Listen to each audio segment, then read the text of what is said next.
Merry Christmas, happy holidays, happy new year to all from all of us here at the Tailgate Committee. We're back. It is our holiday episode, our CFP Quarterfinals episode of the Tailgate Committee. My name is Andy Hopper. I'm joined by Tom Scavetta and our festive old boy down there with the Christmas lights, Noah Deibler, joins us as well. We are here to talk some college football. As always, before we get into the show, let's remind you, if you haven't already, throw us a subscription on YouTube. Hit that subscribe button, like this video, as well as follow us on our social medias. We are at the Tailgate Committee on Facebook and Instagram, and we're at the Tailgate Com on Twitter.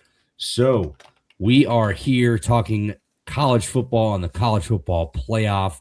CFP Round 1 was last week, over the weekend. We made our predictions on last week's show. I think we were 2 for 2 or 2 and 2. None of us picked Bama. We definitely didn't pick Miami to win. But we got the Ole Miss and Tulane and the Oregon JMU locked down pretty well. Let's talk about it, though. Let's do our CFP Round 1 recap. Let's talk Bama OU first, fellas. OU jumps out to a 17-0 lead. They are cruising. John Mateer throws a pick six, and Bama starts creeping back into the game. Would they score 27 unanswered points after going down by 17 points? And it's just not enough in the end for Oklahoma. They lose 34-24. They can't keep getting away with this, fellas, but they seem to have done it again. Bama gets the win. Noah, last week you said, you think of Bama as this team you don't want to play in the playoffs, but we weren't sure about it this year. I think they've proven once again that they are always going to be a force to reckon with in this format. So the Crimson Tide get the win. They battle back from adversity.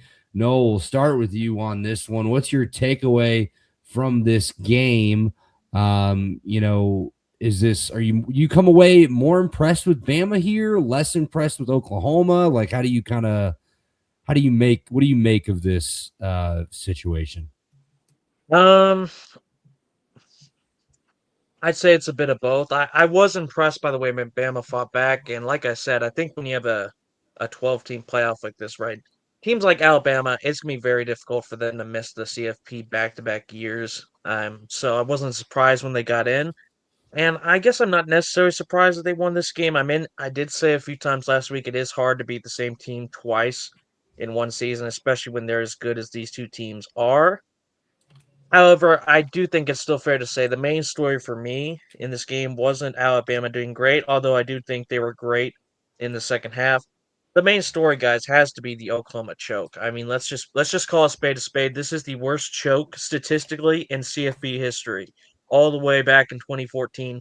17-point comeback is the biggest in CFB history since Oklahoma, Georgia, back in 2018 when Georgia came back from 17 down to win 56-48, I believe it was, in OT when they went to the championship game in the Rose Bowl, I believe that one was. But yeah, Brent Venables, I got to say, man, really appreciate you. I really spent a lot of time last week praising you, saying I thought you're such a great hire. And then your team goes out and does this. And look, guys, it's not just the fact they blew a 17-0 lead.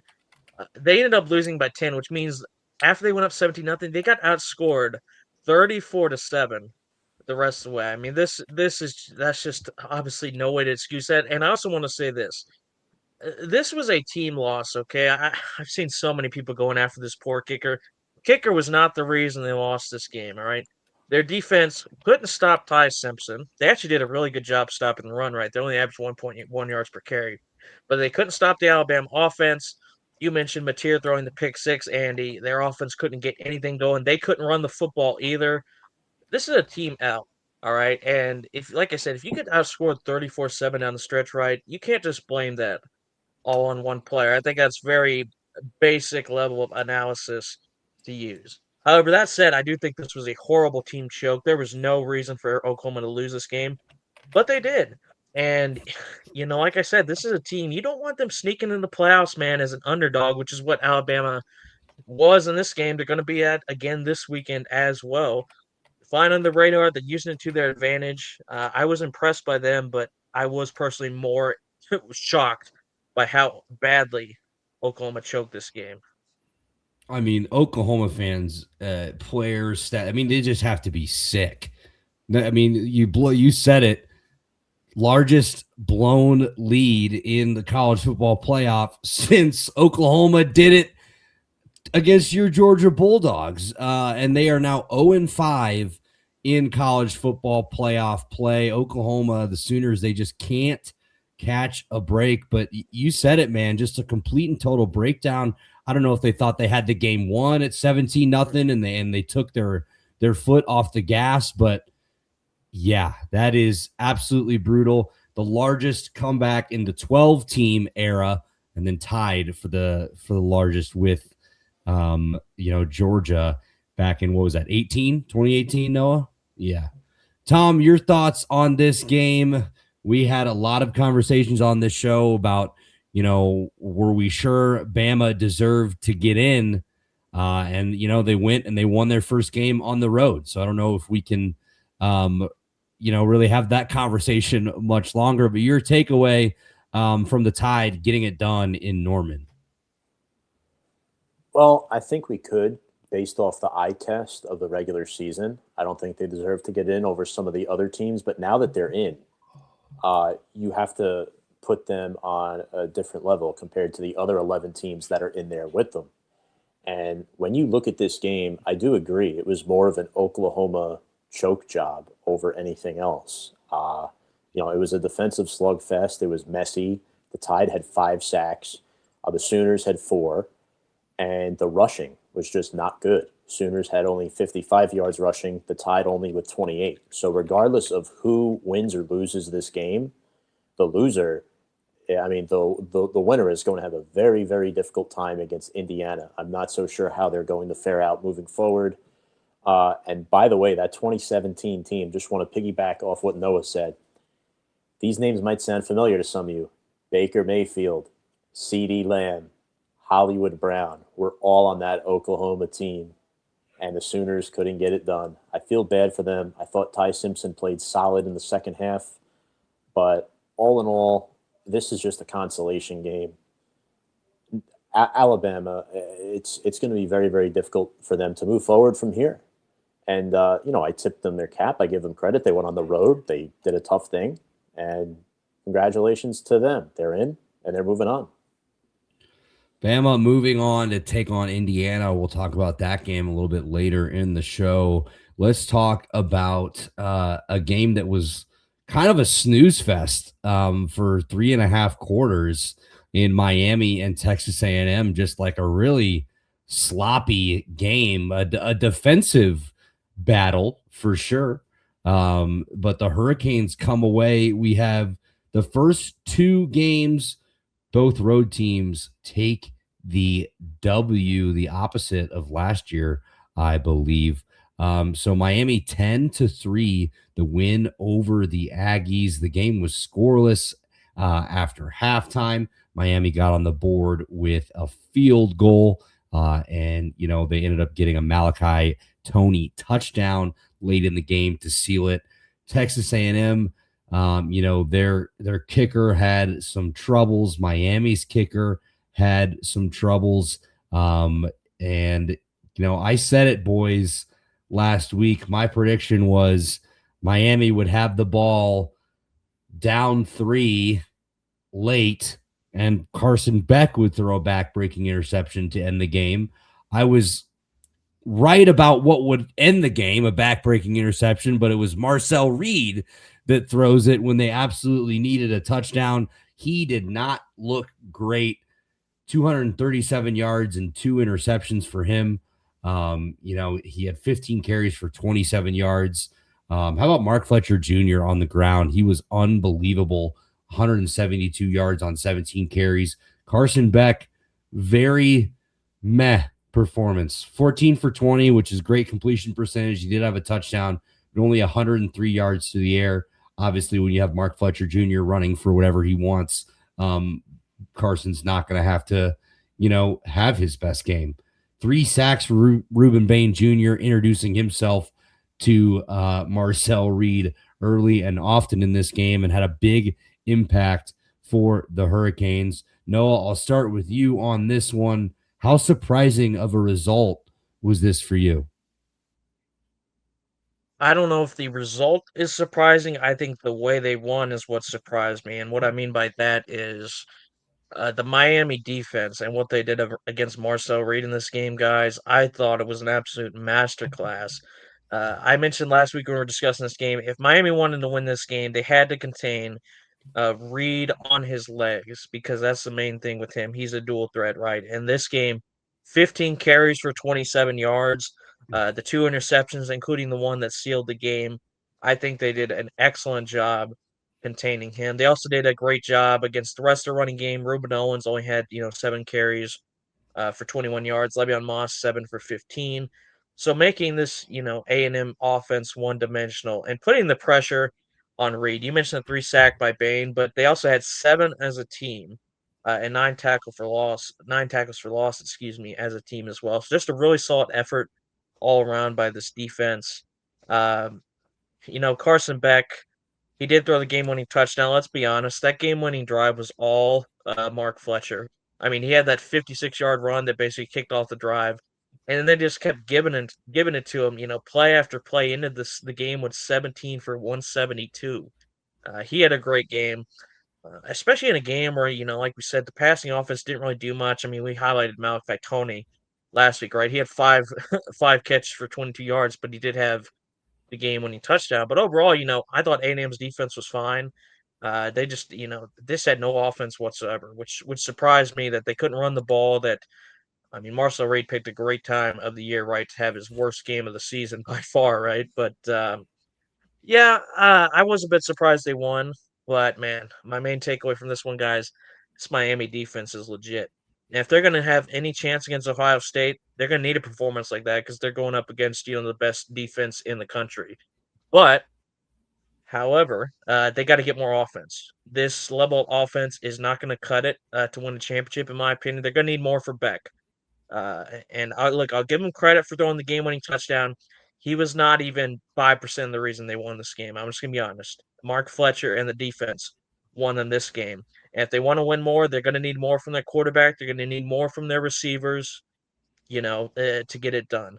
But I will give them credit. They deserved this win. They played a great game. They got it done when it mattered the most.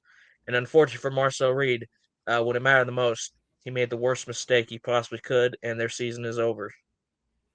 Yeah, unfortunately, I mean, we saw some big plays from Mario Craver. He had 7 receptions for 92 yards, but the Aggies just could not get into the end zone. Mistake after mistake for them, and credit Miami's defense, like you said. And then I wanted to mention, to piggyback off of your Malachi Tony, 5 receptions for 22 yards and a touchdown. Yeah, that doesn't really jump out at you. He was this close to getting one on that. What was it, a punt return?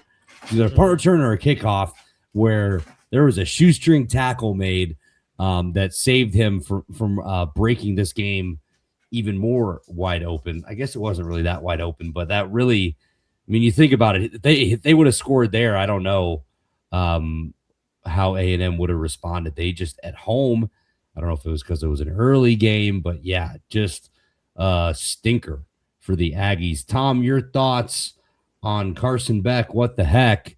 His first CFP start. That sounds weird to say, but his team gets it done. To, like Noah said, maybe 5% thanks to Carson Beck, which I don't disagree with. But your thoughts on the Hurricanes upsetting the Aggies? I just want to start off by saying you can't have a CFP quarterfinal without Carson Beck in this 12-team format. That's just how it is. I give him a lot of credit. He did enough to make sure they didn't lose the game.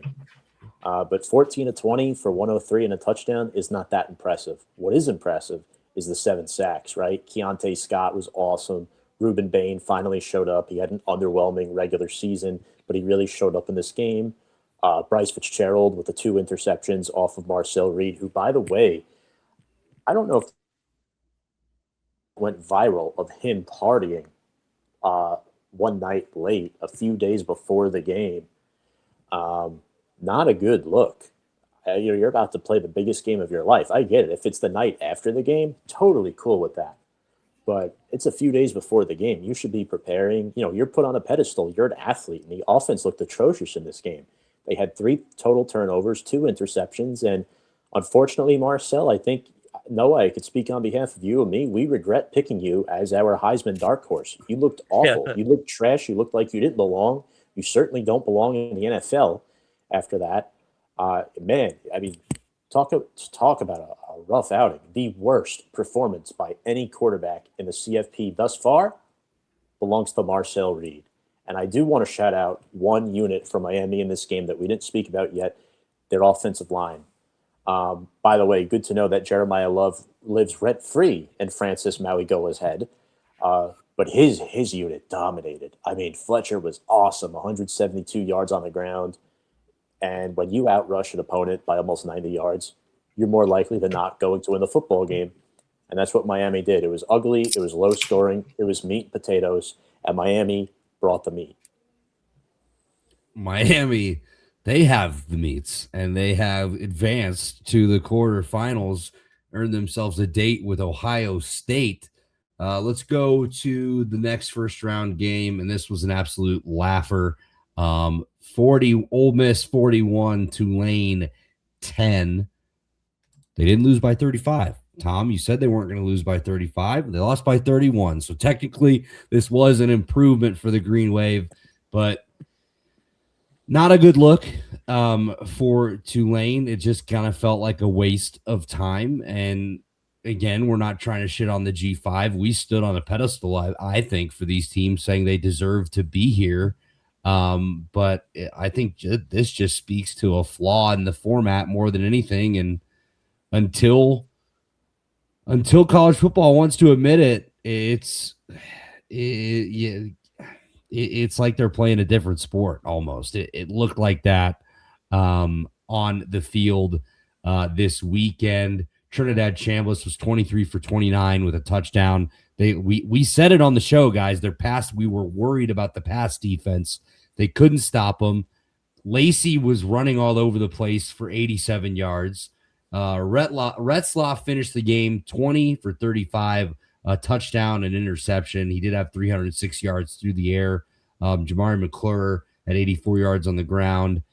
Tulane was able to move the ball, but it was just turnover, mistake after mistake, and Ole Miss capitalized on it every time and proved that, they were the better team in this game. Tom, I'll start with you.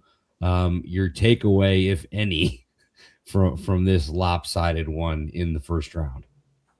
I'm going to keep this super brief.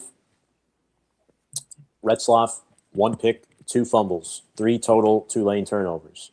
They were not able to take care of the football. And Retzlaff, where he's most dangerous, was ineffective in this game. He could not run with his legs. 11 rushes for 24 yards. Pete Golding and that Ole Miss defense was phenomenal. They deserve to advance. Tulane, this might be controversial, they did not deserve to be in the field.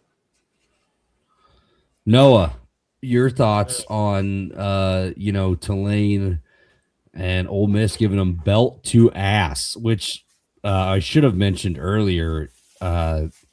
Mike Irving on the sideline of Miami doing the belt to ass to a Tulane or to a Texas A&M jersey was crazy. You won 10-7 or 10-3 at the last second, but he was probably on a couple extracurriculars, so I don't need to mention that. But Ole Miss and Tulane, lopsided result, like I said to Tom. But your thoughts on this?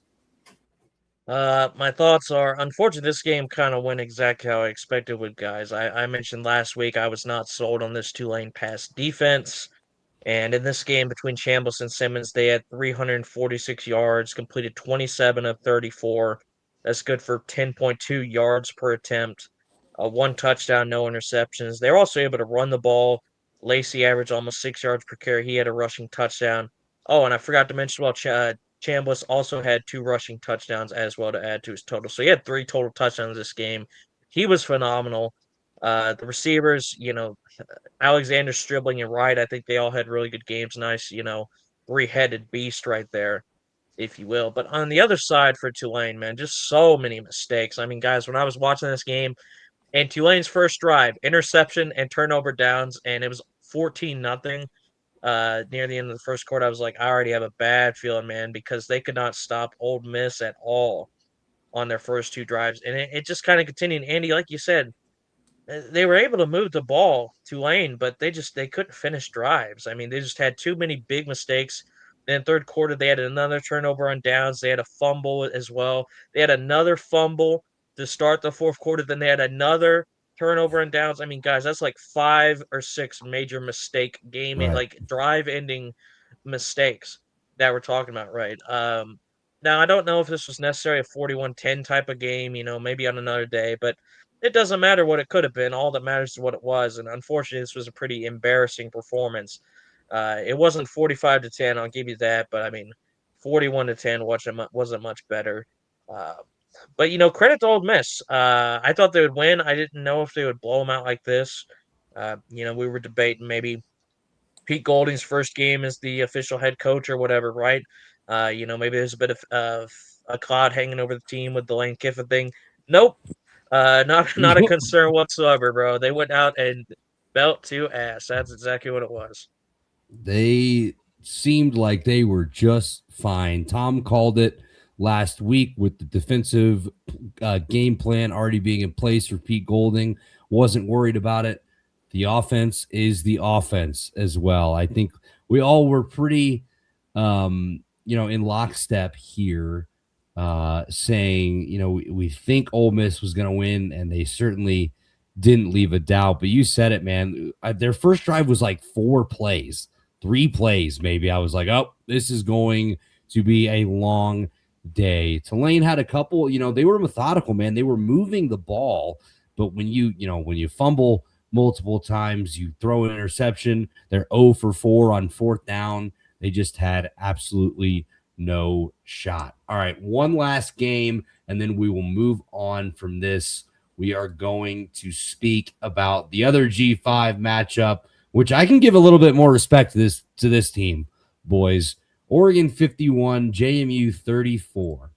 So you look at that score, it really was not a close game, unfortunately. JMU just could not hang with them defensively, but I did come away really impressed with the offense. I think their game plan was smart. They were aggressive.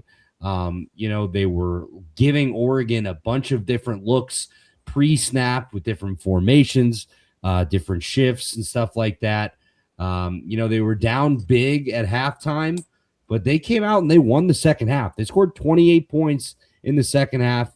It was a 51-34 final. But hey, they can say we scored as many points in the first round as Alabama did, and they certainly looked like they were a better team than Tulane in this one.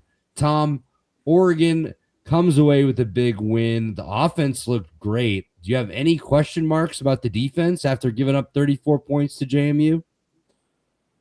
I do, and it's a massive concern. I mean, the Dukes outscored them 28-17 in the second half, as you were alluding to.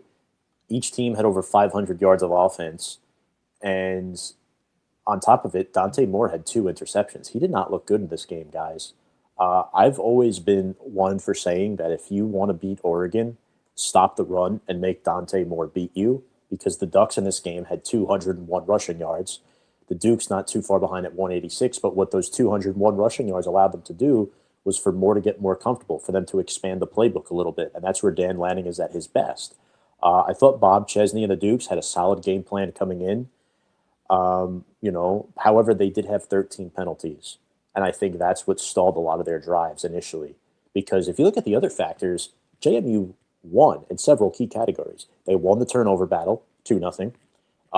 The Ducks did not put enough pressure on Alonzo Barnett. They only had 2 sacks, so the JMU offensive line did their job. I was very impressed with Bob Chesney in this game. JMU, the fact that they needed a Duke ACC win to get in, and that Tulane, JMU, eye test all season long, has been the better team than Tulane, right? The American has beaten each other up all season. I give JMU a lot of credit, and I'm very concerned about Oregon heading into the next round. I think they have a defense problem, and I'm not sold on their quarterback either. Yeah, it was definitely makes you think a little bit, makes you kind of scratch your head. Obviously, they got the win. They won by 17. But, you give up over 500 yards on defense. You turn the ball over twice. Oregon had 5 penalties for 71 yards themselves. They got outpossessed in the game as well. I was very impressed with DeGennaro. Tom, we were messaging about him. He had, 5 receptions for 90 yards and a touchdown. Wayne Knight got loose for 110 yards. Barnett was 273 through the air with 2 scores. So they looked like they belonged in the second half, in my opinion. And I think far and away, the Dukes were the best G5 team in the country this year.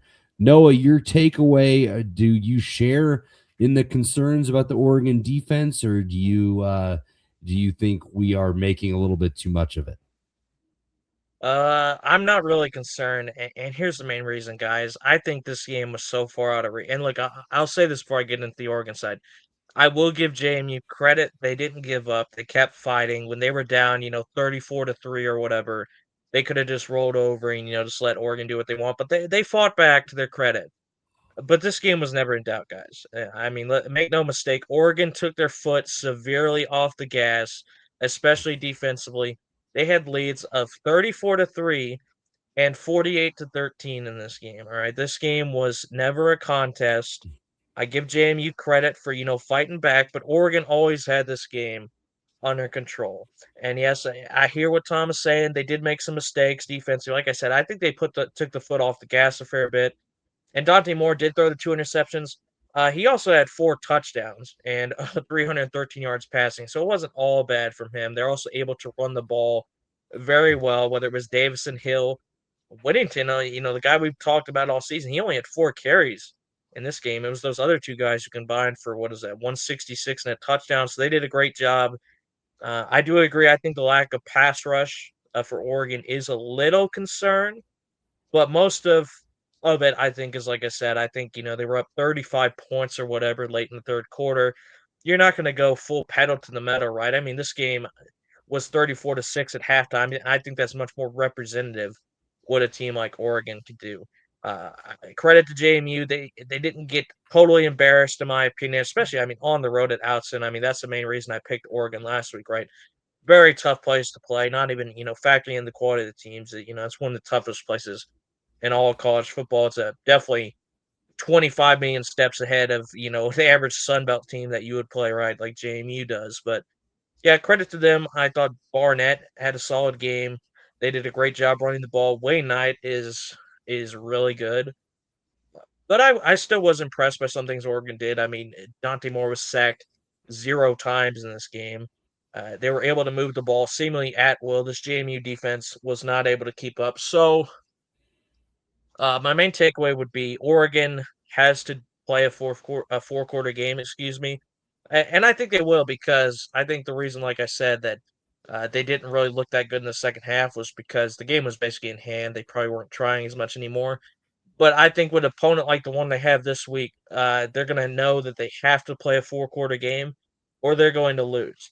Uh, so I'm not overall that concerned. I think they can still make a deep run. I picked them to make the championship game. Not backing down from that. But yeah, there is some things that worried me, but I wouldn't say it's too concerning in my opinion.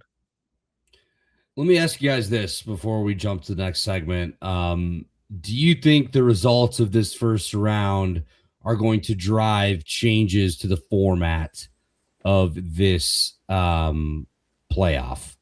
Obviously we're in year 2 of the 12 team.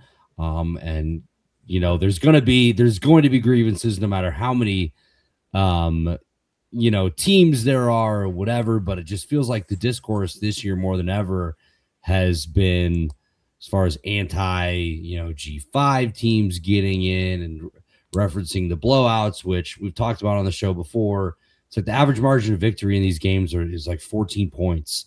It might be getting up to 20 if you include all of the 14 playoff years as well. But after Tulane, showing up and getting beat 41-10, and then now Oregon beating JMU 51-34.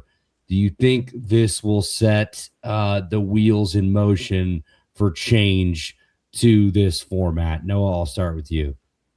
Yes, I do. Whether or not that is the right decision, I think is highly debatable, but I do think it's pretty inevitable that we're going to get a 16-team playoff. Now, in my opinion, and this is always going to be contentious, no one is ever going to agree on this, right? But in my opinion, the main problem, the main reason for all the blowouts isn't the fact that they're G5 teams, it's the fact that the CFP already has too many teams. Four wasn't enough. I think 12 is too many. In my opinion, eight was the perfect happy medium. But look, they decided to go to 12. They got to deal with it now. They got to find a way to fix it. So the best way to fix it, in my opinion, you're always going to have people complaining, right? Even if you go to 16 teams, all of a sudden the 17th team will argue, "Oh, we're better than 15 or 16, whatever." They can't worry about that being their focus, guys. I mean, unless you put all 136 teams in the playoffs or whatever, someone is going to find someone's going to find a way to bitch. I mean, let's be honest. But Right. yeah, I don't think it's a Group 5 issue, guys. These blowouts happen to every team, and I saw a post from RG3 that I thought. Now, unfortunately, I didn't save the post, so I don't have some of the games he mentioned up there. But some of the ones I remember, there was that Ohio State 31-0 against, I believe it was Clemson. Um, the Trevor Lawrence Clemson team when they blew out Alabama that one year. There were so many other ones there just Yeah. slipping my mind right now. Alabama Michigan, against Michigan, Oklahoma. Michigan State got beat by Alabama. It was like 30. Yeah, it was another like 30-0 game where literally Iowa was like celebrating that they lost the Big Ten championship and they got to go to the Rose Bowl instead of getting their ass kicked by Bama. Like it's not a new thing. This happens every year. SMU last year at Penn State, they walked in there and it wasn't really close. We've talked about Notre Dame and Indiana. We've talked about, it happens in every round. But yeah, it just feels like this year, especially, is people are just jumping on this, this whole, this blowout thing where it's like, this is nothing new. Yeah, and I mean, I didn't even mention this, but did we think that second half of Oklahoma Alabama looked particularly competitive? It looked to me like one team was getting absolutely run off the field, if you will. But and I think that the problem is exacerbated by the fact that the ACC was so terrible this year, right, guys? I mean, if it was just one team, I think people would care less about it. You'd still get some complaining, but the fact there were two this year, I think made it much worse. So I think what they'll do, guys, is they should go to 16 teams. Whether or not I agree with this, right? This is the only way they can make it better, in my opinion. Even though, like I said, I already think there's too many teams, so I'm not sure if this actually fix it, but this is probably what they do. Just add four more at-large bids. So what you do is, the best teams that didn't make it, like Texas or Vandy or Notre Dame, they can still get in. The Group 5 still gets a chance to get in, but you have more quality teams in there, in my opinion. I think is the logic they're going for. I mean, what? Just take the resume out of it. For example, do we think that teams like Notre Dame or Texas would have competed better in this game than teams like JMU or Tulane? In my opinion, yes, they would have, and I think that is the logic that the committee will use to expand. That's not me shitting on the G5. We talked about this before. I agreed with them getting in, but it does expose a flaw in the system if a conference like the ACC has a down year. You get some of these lopsided matchups. I mean, I don't think anyone seriously ever thought that a team like JMU would beat Oregon, right? I don't think Tulane beating Ole Miss was ever particularly on the cards unless Ole Miss actually just totally choked. So I think that's why they'll expand. Again, whether or not we agree with it or not, people can debate that for years. But I think it's basically inevitable. They're going to add more teams. They're never going to cut back because people will bitch. Teams will bitch. They want more games as well for the ESPN contract too. So Yeah, it will go exactly. up eventually. Tom, your thoughts? Do you think this first round drives changes to the CFP? So I think there was already changes in place for future years. I think this year's results might push the issue a little bit quicker. I think there's going to be changes on the fly. Again, this is a lot of trial and error. This is only the second year of this 12-team format, so they're learning over time how to adapt and make this fair for everybody. Unfortunately, for like G5 schools, there's a chance we could even see play-in games moving forward. Like if the ACC has such a bad year that the conference winner is similar to what it was this year, you have them play JMU or something like that. Or I don't know. I don't have the answers. I'm not on the committee. I don't do this for a profession. If I did, I'd probably have a better answer. But all in all, I do agree. I mean, you guys know how I feel. I've got a Notre Dame lens on. I think we could have beaten any team from 7 or 8 down in this field this year. That's certainly up for debate, but it is what it is, right? You got to move on. And I think to answer your question, Andy, I do. I do think there will be changes, but I already think there will be changes in place. And I guess we can get a go Dogs. Yeah, apparently Brew was excited about something you said. Or maybe not very excited with the with the barks there. He's letting you hear it, but I definitely feel like change is coming. That's a great point. It does feel like, um, you know, things are already kind of moving and shaking, and things are in place.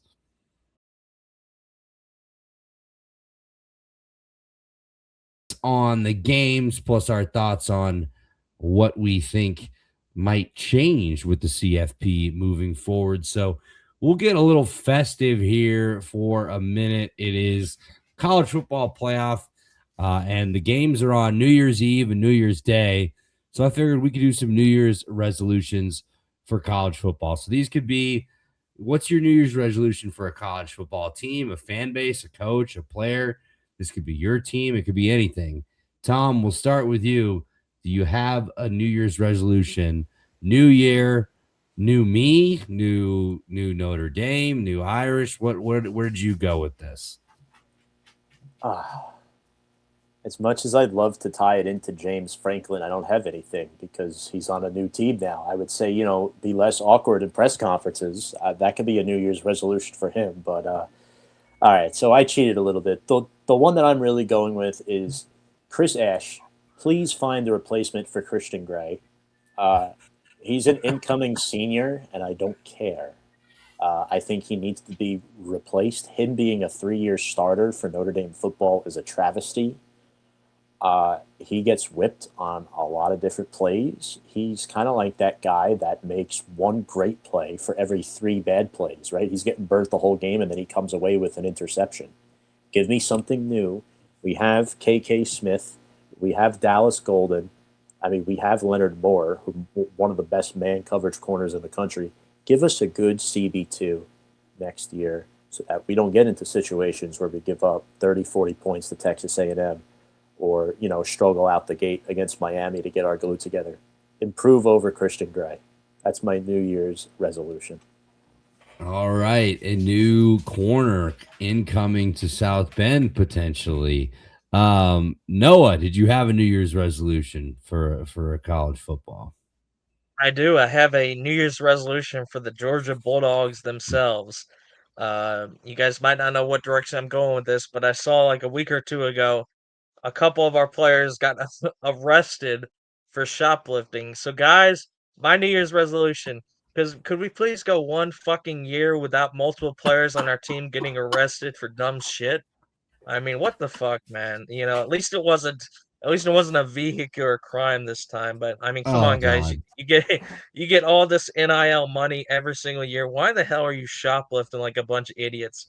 Um, you guys do great on the field, but please, for the love of God, I hate having to open something every 3 months.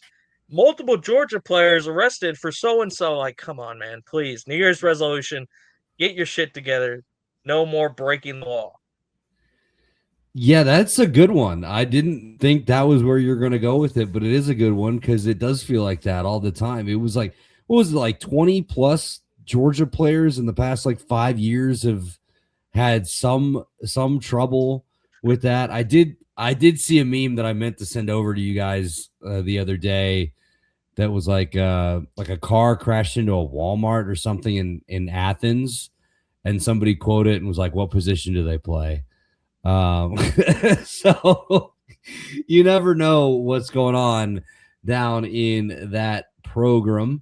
My resolution is, I think, just for college football as a whole, it is stop prioritizing money and profits over just traditions and what college football is supposed to be.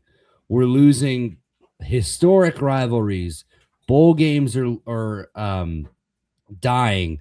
The regular season is seemingly becoming less and less important.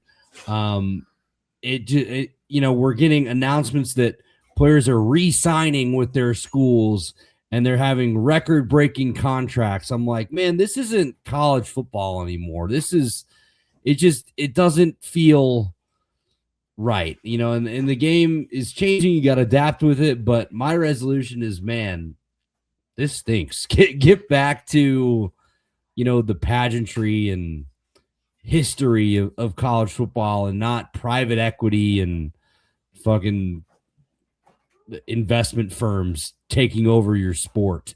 So yeah. Happy New Year, everybody. Happy 2026. We'll get real fun with it. But all right, let's go to our college football playoff quarterfinal preview. So there are 4 games. There is one Wednesday, 6:30, New Year's Eve, and then we have 3 on Thursday. Similar setup to the first round. So we will start with the Wednesday night game, the New Year's Eve game. Number 10, Miami. Carson Beck is taking on number 2, Ohio State, and Julian Sayin in the Cotton Bowl. Tom, we'll start with you on this one. We saw Miami's defense with a dominant performance in the first round. Do you think that translates against the Buckeyes? Well, we know for certain that Ohio State is going to be pissed off because last time they took the field, they lost to Indiana in the Big Ten championship game. I think Julian Sayin has had a remarkable season, right? He's completed over 78% of his passes, 31 touchdowns. The biggest test and the biggest disruptor that the Hurricanes can be in this game is if they get to Julian Sayin. That is where Miami can disrupt it. We saw what Ruben Bain did in the first round to Marcel Reed and company and that Texas A&M offensive line. I think Ohio State's offensive line is a step above Texas A&M's currently. I mean, Sayin's only been sacked 11 times this year, so he doesn't get bagged that often. And he's got 2 excellent receivers at his disposal in Jeremiah Smith and Carnell Tate. Tate will go pro after this season. And then on the flip, when Miami has the football, I'm looking at Francis Mauigoa against Caden Curry for Ohio State. Their defensive end has 11 sacks. That leads the team. And they still have other dogs out there like Arville Reese, Kenyatta Jackson. That could definitely hurt Miami and hurt them running the football. I mean, we saw how did they win this game against Texas A&M? Well, they rushed the passer. They got 7 sacks. And Mark Fletcher ran for 172 yards. So if Miami can't effectively run the football, they're done. And if you can't run the football, what happens? You get into 2nd and long, 3rd and long with Carson Beck. And then that's where the turnovers come.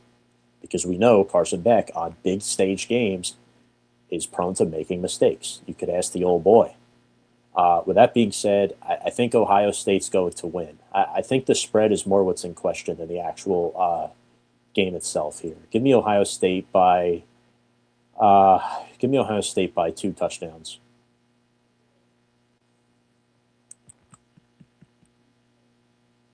I'm muted.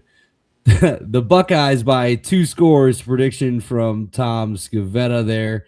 The old boy will go down to you, Noah. Miami or Ohio State?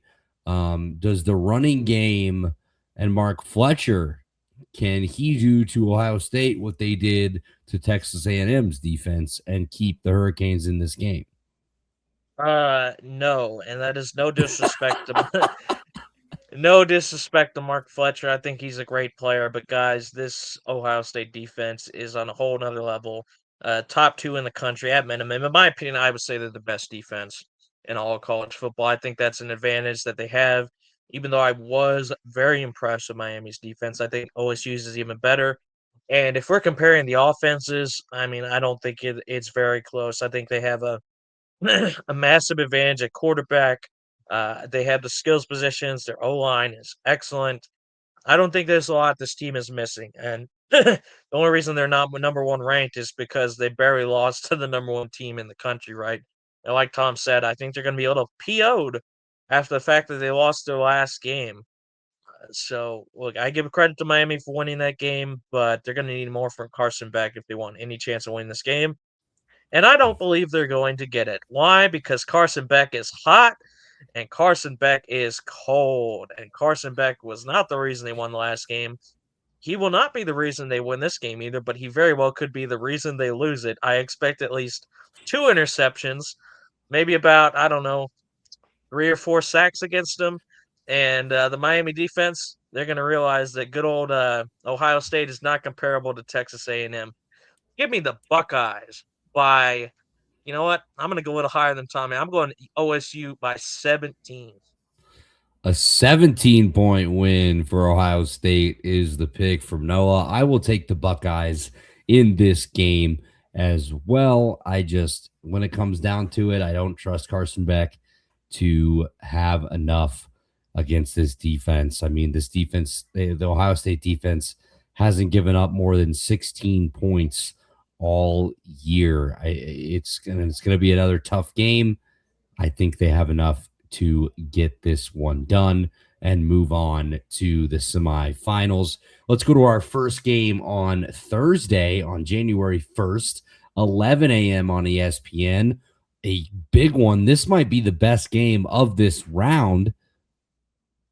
Oregon and Texas Tech, the 5 versus 4. No, we'll go back down to you in this one.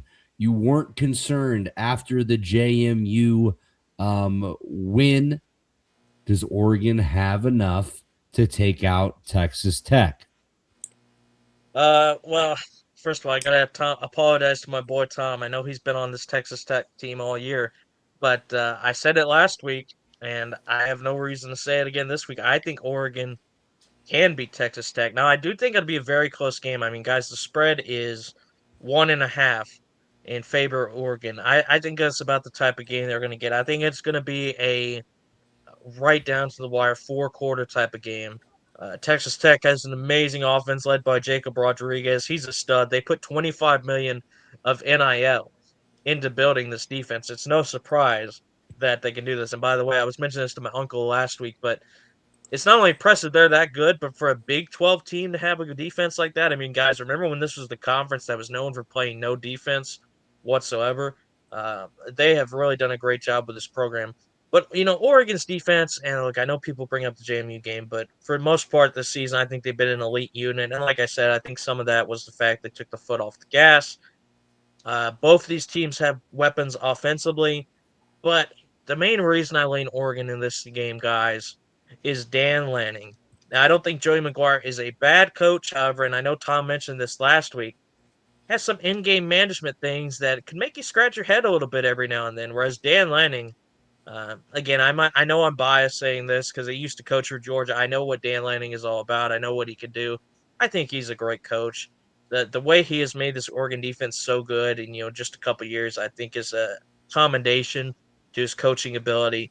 They have the offensive weapons. I think the key to this game, guys, is Dante Moore has to avoid the turnovers because it's definitely a defense that can put pressure on him, force turnovers. They got to keep control of the football. They got to be able to run the ball. So whether it's Noah Whittington or some of their other running backs that, produce in JMU game, they got to stay balanced. And I think they can. And on the other side, Oregon is going to have to focus on containing Barron Morton because he's had a great season as well. They have other weapons too. They're really solid at running the football. And Caleb Douglas in the receiving game, he's a stud as well. So it'll be close, but I am going to stick with my gut pick from last week, and I am going to pick Oregon to win this game. I could be wrong. We'll see, but I'm going to go the Ducks by 3. Ducks by 3 is the pick. I'm going to piggyback off you. I am taking Oregon as well. Texas Tech has not played anybody to the level of Oregon this year. Oregon's battle tested. Like we said, their only loss is to number 1 Indiana. So I think the Ducks have the tools. They give you the tools to win this game. Tom, you have been on the Texas Tech train all year. Tell us why we're wrong and why the Red Raiders get it done in this one. Oh, I can't tell you why you're wrong, but I think you're wrong because I think Texas Tech, like you said, their defense is elite. And what does Oregon do best? They know how to run the football. This Texas Tech defense may not allow Oregon to run the football in this game. They have the number 3 scoring defense in the nation, number 5 in total defense, number 1 in rushing defense. They have multiple AP All-Americans. They've blown out BYU both times that they've played them. David Bailey with 13.5 sacks. Noah mentioned Jacob Rodriguez, over 115 tackles, 7 forced fumbles, and 4 picks. Potential Heisman snub, maybe. Ben Roberts, who had awesome plays made in the Big 12 championship game. Romello Height has 9 sacks, so who from Oregon is going to account for him? And Bryce Pollock has 5 interceptions. So I think what the Red Raiders defense will do is they're going to load the box at times, stop the run, and then force Dante Moore to beat them. And I don't personally think he'll be able to do it. And then on the flip, you look offensively what they got. Barron Morton, 22 touchdowns to just 4 picks. He's a veteran. He's been around the block a few times. And then Cam Dickey and Jacoby Williams, that 1-2 punch in the run game. Can Oregon stop that? Can guys like Bryce Botcher and company, push the line enough? Or Tui Lotu, are they able to, stop Tech and do what they do best? It's going to be very interesting to see. I like Dan Lanning. I think he's the better coach in this matchup. Some of Joey McGuire's decision-making about going for 2 and bypassing field goals in the Big 12 championship game were concerning. But I think the talent on Texas Tech is too powerful for the Red Raiders to slip up in this spot. I'm going the other way. Give me Texas Tech. Texas Tech, the pick from Tom. That's good for Oregon. They didn't get a sweep, so we'll see. Classically on the show, anytime we have a sweep, it doesn't always work out. But let's move on to our next game. It's the Rose Bowl, a first-time meeting between these two schools. Shout out to Tom for putting that in the chat last night. Number 9, Alabama, and number 1, Indiana. That just still does not sound right, boys, but that is the matchup in the Rose Bowl. Tommy, will go back to you. Kurt Signetti versus Kalen DeBoer. Can the Hoosiers move on to the semifinals? I love what this Indiana team can do. They've done it all year. They run the ball effectively well. They run for 221 rushing yards per game with Hemby, Black, Martin. All those guys are awesome. And Fernando Mendoza as well has 6 rushing touchdowns. He's proven that he is a capable Heisman winner. He is a guy who makes clutch plays in clutch moments. You want to talk about the Penn State game, the Big Ten championship game. He has really shown up this season. And you look at their offensive line. They got dogs up front, headlined by Pat Coogan, their center, who made the national championship game with Notre Dame last year. It's probably about the 12th time I've mentioned that on the show this season. And then you look at what challenges that presents Alabama defensively. They're a team that they did a good job limiting Mateer in Oklahoma in that second half. Linebackers Deontay Lawson and Justin Jefferson will have their hands full. I think Bray Hubbard and Keon Sebb will be tested because if you look at what Indiana presents at wide receiver, you've got Omar Cooper Jr., 11 touchdowns on the year, Elijah Surratt with 12, and little Charlie Becker there in the slot. I mean, he makes winning plays. They have all the veterans that they need, Indiana, on offense to challenge this Alabama defense. Now, for Bama's side, You got Ty Simpson, a player who has been sacked a lot this season, and they've been unable to run the football. I feel like this offense runs through Ty Simpson. When he plays great, they win. When he plays anything less than great, they lose. That's been the theme this season. Now, why do I say that? They have no running game. You know, just Alabama could not run the ball at all against Oklahoma, but they were able to stop the run against the Sooners. I don't think that's going to be the case here. You know, you look at Indiana's more 6 interceptions. They have guys who can, blitz through the middle and challenge Ty Simpson, like Elijah Hardy and Isaiah Jones, Stephen Daly up front. I know he's questionable at this juncture for this game. And then Amari Farrell in the back end with 4 interceptions. There's so many guys you could just talk about and list off that might have an impact on this game. And I don't know if Alabama has enough. You know, Ryan Williams is still just 18 years old. Isaiah Horton's come on as of late. Gurmy Bernard's the veteran. He's the elder statesman. But that's all good. But if you can't run the football, how are you going to distribute the football effectively to these receivers? This is complementary football 101. Alabama hasn't had it. They won the game against Oklahoma because of defense and miscues and the Sooners consistently shooting themselves in the foot. With the body of work Indiana has presented this season, they give me no reason to think that they're going to do any of that. Give me Indiana, and they will cover that 7-point spread. The Hoosiers by a touchdown. The pick from Tommy. Noah will go down to you. Does Alabama's, I don't even want to call it a Cinderella run, but I guess technically it would be. Does their run in the CFP continue, or do you think Signetti and the Hoosiers stop them? I think I was actually reading a comment a few hours ago on Facebook, guys, that I think kind of summed up my thoughts on this game, and that's if both these teams play their A game, I think Alabama has enough talent to beat a team like Indiana. The problem is Alabama has been so inconsistent, guys. I mean, they either look like world beaters or they get absolutely blown off the field. They got blown off the field in the SC championship game. They were getting blown off the field in the first half against Oklahoma. And then the second half against Oklahoma, they look like world beaters. There's so much inconsistency there. And when you compare it to a team like Indiana, what has been Indiana's number one thing all day long, guys? Consistency. They're not necessarily a team that, unless you're, bummy Illinois, that you're going to go out and blow out by 60 points. They're a team that's going to go out there very meat and potatoes, as Tommy Boy would like to say, outwork you, outcoach you, get a win that way, right? And that is what I mean. There's a reason Kirk Cinetti is up for all the honors that he is, and they're number one for a reason. And look, I've seen some of the SEC fanboys, some of the more rabid ones saying, "Oh, Indiana's never played a team like Alabama." Really? Because I saw them about 2 weeks ago play Ohio State, number one team in the country at the time, and beat them at their own game. What was it, 13-10? I think something like that. They've shown they can beat top level competition. They have the Heisman Trophy winner at quarterback, and in my opinion, he deserved to win it as well. And Fernando Mendoza, Ty Simpson, I think for the most part has had a very good season. But the Georgia game showed, guys, if you can get pressure on this guy, he is not a not. I don't know if world beat is the right way, but he can make mistakes. He has vulnerability if you can get some pass rush on him. Their running game, suspect. They were not able to run the football even in the Oklahoma game. Their leading rusher on the season, guys, Jam Miller, averages less than 4 yards per carry. And that's their leading rusher. What about the rest of the guys? Ryan Williams, who, we used to talk about last season and to start the season as a big playmaker, no show in that Oklahoma game, from what I can recall. He's been on a big cold streak as well.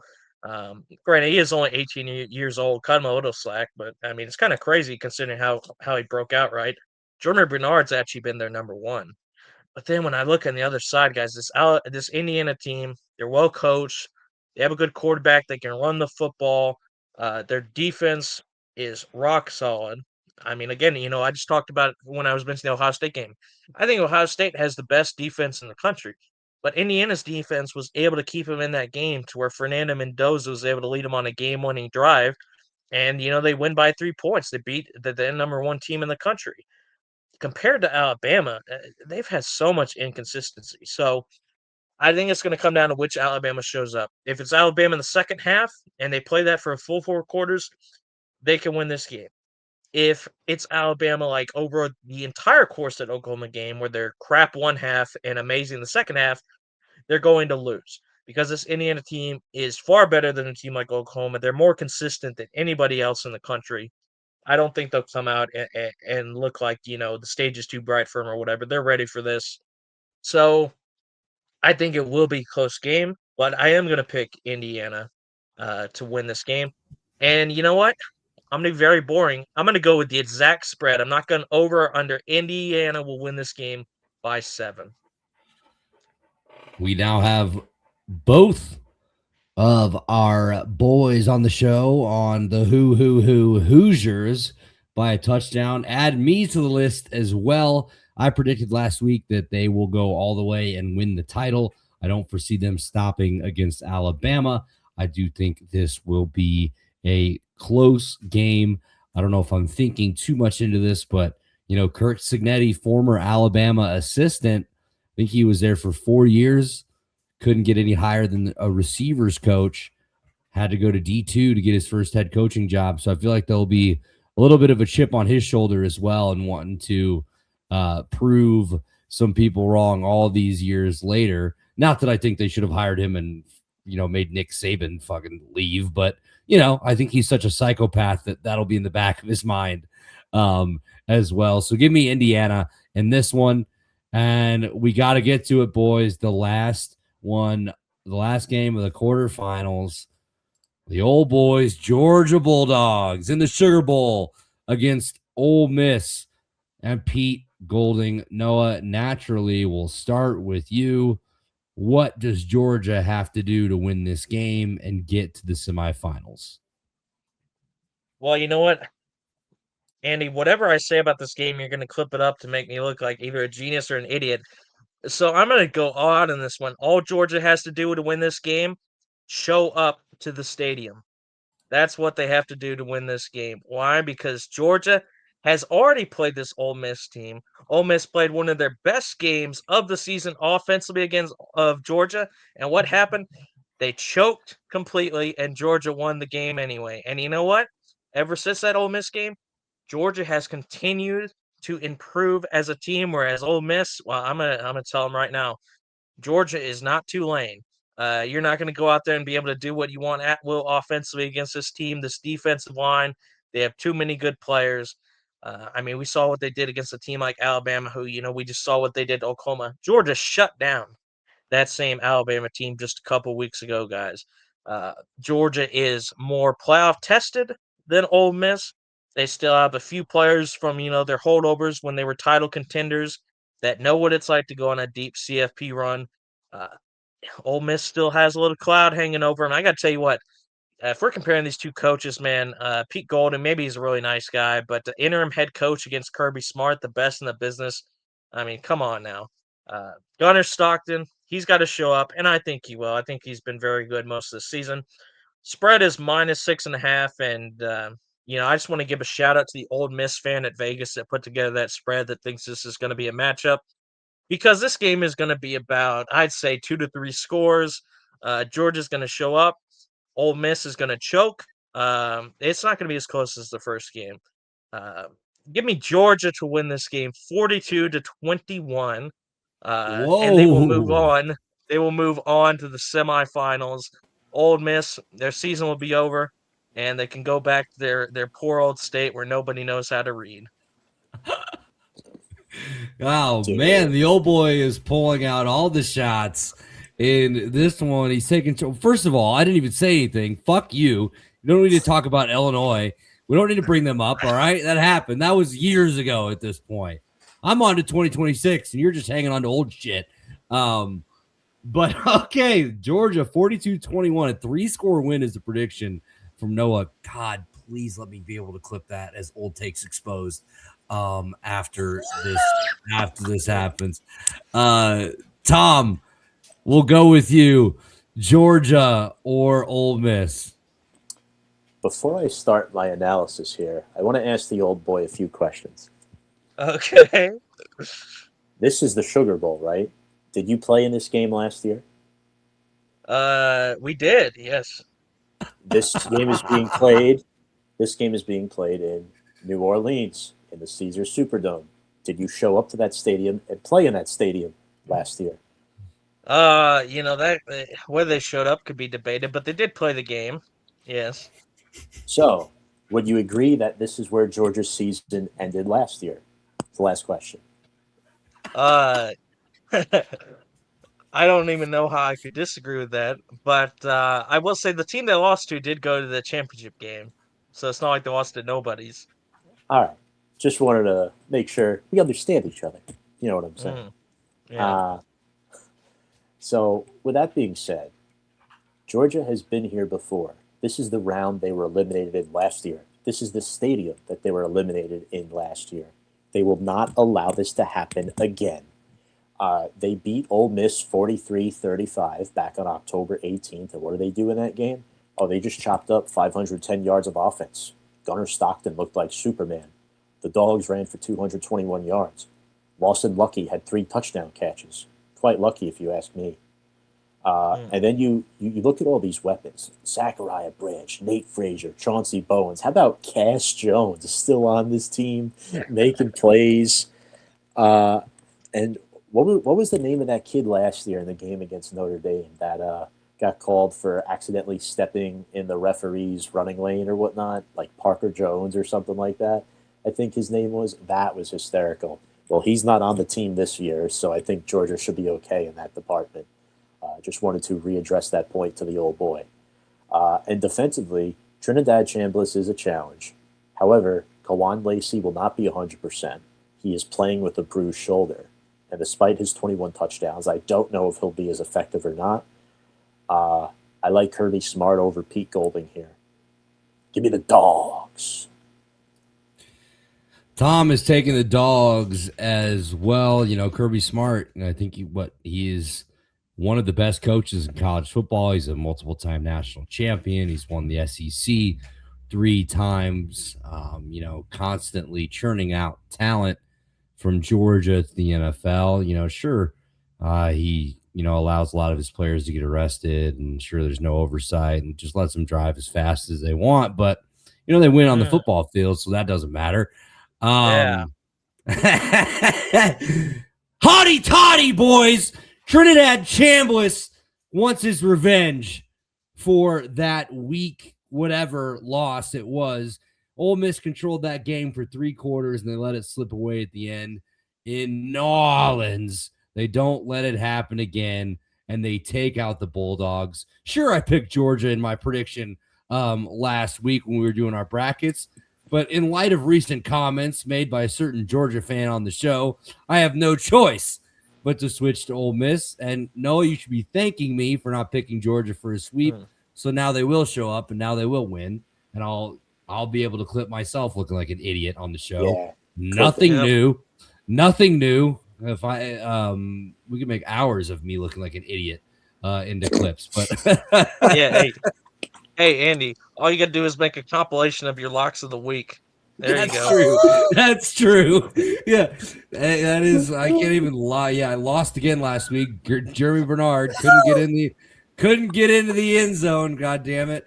What a transition. Do we have a lock of the week for this week? Noah, I'll start with you. Let's lock it up and let's get out of here. Texas Longhorns against the poor coach fired Michigan Wolverines. They're not playing the Georgia Bulldogs in this game. They're playing the Wolverines, so they have a chance to win, unlike if they're playing Georgia. Give me Texas next Wednesday as my lock of the week. Texas as the lock of the week against Michigan. Biff Poggi is lobbying for that job. I saw a report that Jeff Brom, a front runner for the job as well. Louisville just took out Toledo in the Bush Beans Boca Raton Bowl today. So could we see that by the time this is released? Tommy, do you have a lock for this week? Can it be your lock to lose? I guess. I'm going to be a dick about it. Absolutely. No. It's the holiday season. I'm going to be nice. We love you, Andy. Ohio State beats Miami. Ohio State over Miami. That is a good pick. My lock of the week is Oregon money line over Texas Tech. I know they're favored by 1.5, but I think the Ducks get it done in this one. I was going to go with Ole Miss, but that almost guarantees that Georgia wins. So I am staying away from that one. But boys, let's go ahead and get out of here. This is the holiday season. We love to rib each other and joke around, but I am thankful for you boys. This has been an absolute blast doing this show with you all year, our last tailgate committee of 2025. Happy holidays to you. Merry Christmas. Happy New Year. And Happy New Year to all the listeners, everybody tuning in. Good luck to everybody who is still playing football in the college football playoff, or you have a bowl game that your team is playing in. Good luck to you. I hope you win. I hope you get everything you're looking for this college football season and in the new year. My name's Andy. That's Tom. That's Noah. We're the Tailgate Committee. We'll be back for the semifinals and the championship. And then we will see you all before week 0 or week 1 next year. It's been a hell of a ride. Had a blast. Looking forward to the last few episodes of this season, the last few games of college football. As a reminder, follow us on Facebook and Instagram at the Tailgate Committee. We're at the Tailgate Com, at the Tailgate Com, CUMM on Twitter. Like this video, subscribe, tell a friend who tells a friend. And don't be afraid to old takes expose us, I guess, for all of our takes that are absolutely going to be right on this show, as they always are. We're never wrong on the Tailgate Committee. We're never wrong. We're just early, whatever it is. Never wrong, just early. Andy, Tom, Noah, thank you all. Merry Christmas. Happy holidays. Happy New Year. We'll see you next week.